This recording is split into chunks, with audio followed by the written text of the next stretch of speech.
आज हम exercise number 4.1 का क्वेश्चन नंबर 3 का पार्ट 1 करने जा रहे हैं। क्वेश्चन फैक्टराइजेशन का है। ठीक है, फैक्टराइजेशन के बहुत सारे मेथड्स होते हैं, उनमें से एक ये है। इसको हमने कैसे सॉल्व करना है, इसके दो स्टेप्स हैं। पहले स्टेप में आपने क्या करना है, फर्स्ट टर्म और लास्ट टर्म को मल्टीप्लाई कर देना है। ठीक है, इन दोनों को जब आप मल्टीप्लाई करेंगे तो आपके पास आएगा 12x का स्क्वायर। ये आपका फर्स्ट स्टेप है। सेकंड स्टेप आपने क्या करना है, आपने मिडिल टर्म बनानी है। मिडिल टर्म का मतलब क्या है, आपने ऐसे दो नंबर फाइंड करने हैं जिनको प्लस या माइनस करें तो हमारे पास प्लस एक्स है।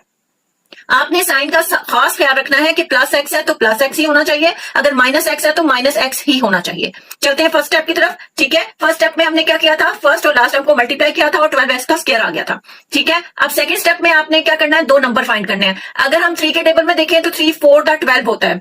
ठीक है, और 3x मल्टीप्लाई बाय 4x करूंगी तो मेरे पास क्या आ जाएगा, 12x का स्क्वायर। लेकिन अगर 3x प्लस 4x करूंगी तो 7x आ जाएगा, 3x माइनस 4x करूंगी तो माइनस x आ जाएगा। लेकिन हमें माइनस x नहीं चाहिए, हमें प्लस x चाहिए। तो हम क्या करेंगे, हम इससे बड़े टेबल के ऊपर जाएंगे। 3 से बड़ा टेबल अगर आप देखें तो आपके पास 4 है। 4x multiply by 3x is 12x का square and 4x minus 3x means plus x. 4x में से 3x जाएंगे तो आपके पास 1x बचेगा। इसका मतलब ये वही मिडिल टर्म है जो हमें चाहिए, तो इसको हम यहां पुट कर देते हैं।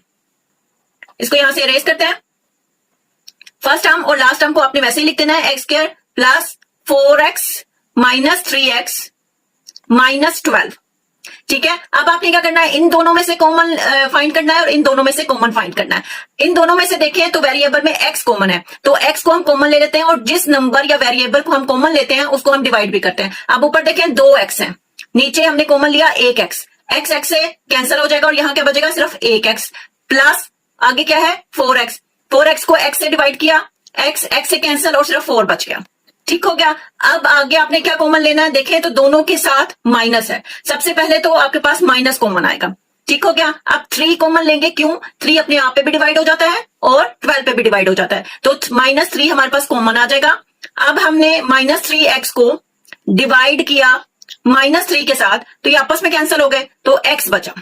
ठीक है, अब आपने क्या करना है, -12 को -3 से डिवाइड करना है। माइनस माइनस से कैंसिल, या माइनस माइनस क्या हो जाएगा, प्लस, तो यहां आ जाएगा प्लस 3 4 12, तो यहां आ जाएगा 4। जब आपके दोनों ये फैक्टर सेम आ जाएं तो ये समझ लें कि आपका क्वेश्चन बिल्कुल सही है। अब हमारे पास दो फैक्टर्स बने हैं, एक x प्लस 4 x प्लस 4, इन दोनों में से हम एक कॉमन ले लेंगे, x प्लस 4 आ जाएगा, और दूसरा फैक्टर जो बना है x माइनस 3 है, और यही इसका आंसर है। अगर आपको मेरी वीडियो इन्फॉर्मेटिव लगती है तो please like share subscribe. Thank you.